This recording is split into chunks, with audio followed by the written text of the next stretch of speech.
Hello दोस्तों, मेरा नाम अनिल कुमार है। मेरे YouTube channel the best education में आपका स्वागत है।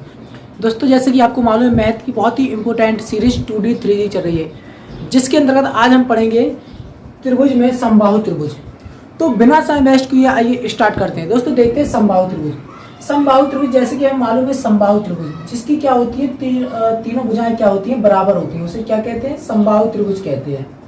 ठीक है, यानी इनकी क्या होती है, इस त्रिभुज की तीनों भुजाएं क्या होती हैं, बराबर होते हैं। अब क्वेश्चन क्या बनता है, एक तो समबाहु त्रिभुज का पूछा जाता है परिमाप, एक समबाहु त्रिभुज का पूछा जाता है क्षेत्रफल। तो ज्यादातर यहाँ से क्वेश्चन बनते हैं ना, वो क्वेश्चन बनते हैं यहाँ के समबाहु त्रिभुज के क्षेत्रफल से। तो इसके लिए एक सूत्र होता है। ये क्या समबाहु त्रिभुज है जिसकी तीनों भुजाएं क्या होती है, बराबर होती हैं। और समबाहु त्रिभुज का जो क्षेत्रफल होता है वो होता है √3/4 गुणे भुजा का स्क्वायर। ये क्या होता है, इसका सूत्र होता है। ठीक है, यानी समबाहु त्रिभुज का क्षेत्रफल जब पूछा जाए तो आपको सूत्र लगाना है √3/4, ठीक है, गुणे भुजा का स्क्वायर। ये आपको क्या लगाना है, सूत्र लगाना है। एक और इसका परिमाप पूछा जाता है। तो जब भी यहाँ से इसका क्या पूछा जाए, परिमाप पूछा जाए, जब भी इसका परिमाप पूछा जाए, बहुत ही सिंपल है। आप क्या करते हैं, एक तो ऐसा कर सकते हैं, सीधा परिमाप निकाल सकते हैं तीनों भुजाओं का योग करके। यानी ये भुजा 4 सेंटीमीटर, तो ये 4, इन सभी को जोड़ेंगे, 4 × 12 यानी 12 सेंटीमीटर टोटल हो जाएगा, है ना।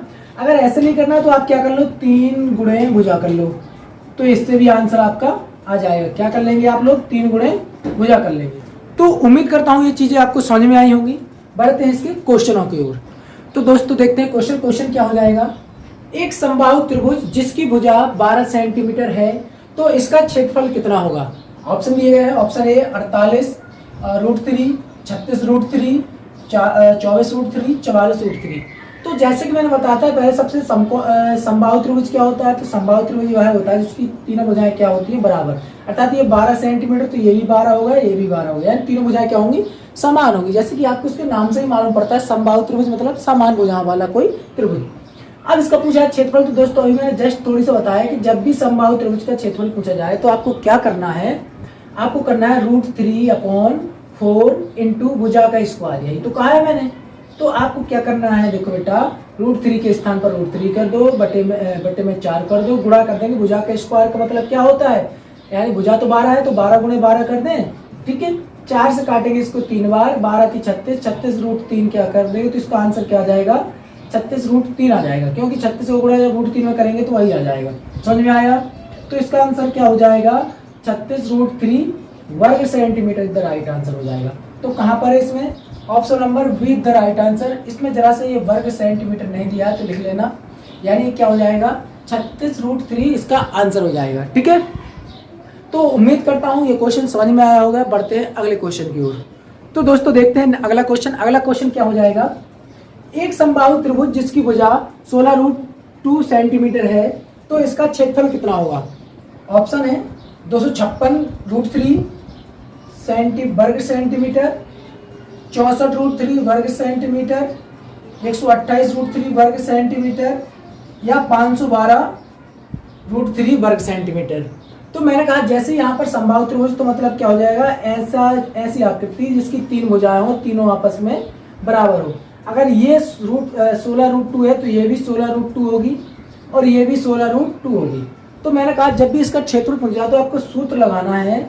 जब भी इसका क्षेत्रफल पूछे सूत्र क्या लगाना है आपको, √3 बटे में आ जाएगा 4, गुणा में हो जाएगा भुजा का स्क्वायर।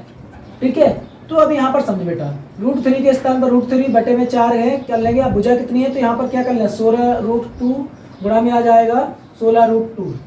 ठीक है, अब यहाँ पर देखो मेरी बात को अच्छे से, तो 4 से 4 कट जाएगा, कितनी बार, 16 कट जाएगा 4 बार, रूट का गुणा होगा। अच्छा यहाँ पर एक पुनः लिखते हैं, यहाँ पर तो √3 आ जाएगा, 4 यहाँ पर है तो कर लेंगे, रूट का गुणा होगा, तो यहाँ पर क्या हो जाएगा, जब संख्या रूट में होती है तो एक बाहर आ जाती है, यहाँ पर 16 बचेंगे।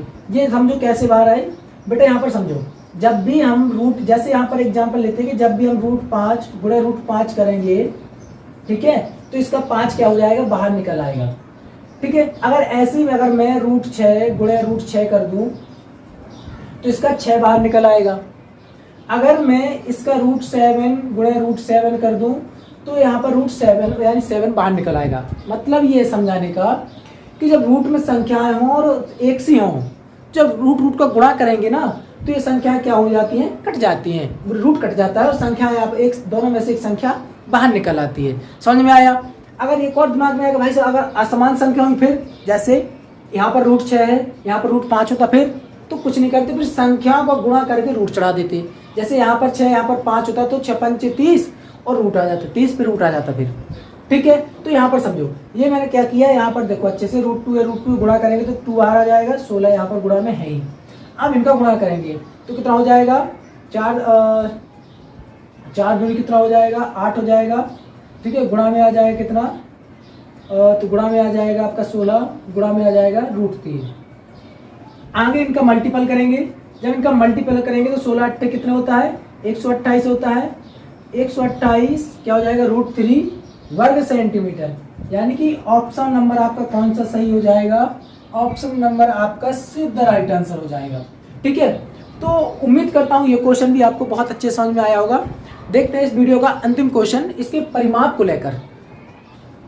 तो दोस्तों अगला क्वेश्चन हो जाएगा, एक समबाहु त्रिभुज जिसकी भुजा 22 सेंटीमीटर है तो इसका परिमाप कितना होगा। बहुत ही सिंपल क्वेश्चन है दोस्तों। यहाँ पर मैं क्या बताया आपका कि समबाहु त्रिभुज का मतलब है जिसकी सभी भुजाएं क्या हो, समान हो। अगर ये 22 है तो ये 22 होगा, ये भी 22 होगा।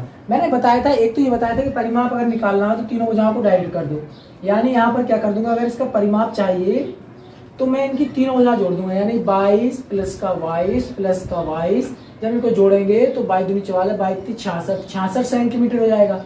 एक तो ऐसे बताया था, दूसरा ये बताया था इसका सूत्र करके कि बेटा इसका सूत्र हो जाएगा, परिमाप का सूत्र हो जाएगा। सूत्र क्या हो जाएगा, मैंने बताया था 3 गुणे भुजा कर लो, जब या तो फिर ऐसा कर लो, तो 3 गुणे भुजा करेंगे तो 3 के स्थान पर 3, भुजा के स्थान पर 22, तो 22 कितना हो जाएगा, 66 हो जाएगा। यहाँ पर भी वही चीज आ गई। ठीक है, तो दोनों तरीके से आप क्वेश्चन ला सकते हैं, एक कंसेप्ट से, ये आपका आ गया सूत्र से। तो आज के लिए इतना ही रहने देते हैं। उम्मीद करता हूँ सभी क्वेश्चन बहुत अच्छे समझ में आए होंगे। वीडियो अच्छा लगे तो एक लाइक करना, प्यार से कमेंट करना, वीडियो ज़्यादा दोस्तों में शेयर करना है। वीडियो देखने के लिए बहुत बहुत धन्यवाद। आपका दिन शुभ हो।